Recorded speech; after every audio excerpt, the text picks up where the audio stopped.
नमस्कार, मी Kiran Palkar. Crime Diary news channel मध्ये आपले स्वागत आहे. पाहूयात आजच्या ताज्या बातम्या. आर.के. नगरात तलवार विक्रीसाठी आलेल्या तरुणास अटक करून 7 तलवारी जप्त. स्थानिक गुन्हे अन्वेषण पथकाची कारवाई. कोल्हापूर शहरातील आर.के. नगर परिसरात बेकायदेशीररित्या तलवारी विक्रीसाठी आलेल्या तरुणास स्थानिक गुन्हे अन्वेषण पथकाने सापळा रचून अटक केली. त्याच्याकडून 7 धारदार तलवारी जप्त करण्यात आल्या असून या कारवाईमुळे बेकायदेशीर शस्त्रविक्रीला आळा बसण्यास मदत होणार आहे.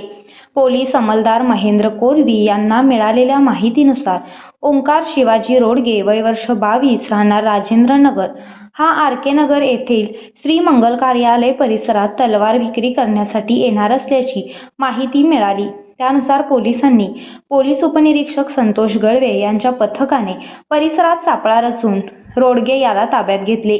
त्याची झडती घेतली असता त्याच्याकडील पोत्यात 7 धारदार तलवारी मिळून असल्याचे त्या पोलिसांनी जप्त केल्या. त्याच्या विरोधात करवीर पोलीस ठाण्यात गुन्हा दाखल करण्यात आला असून पुढील तपास सुरू आहे. ही कारवाई स्थानिक गुन्हे अन्वेषणचे पोलीस निरीक्षक सुशांत चव्हाण, उपनिरीक्षक संतोष गळवे यांच्यासह त्यांच्या पथकाने केली.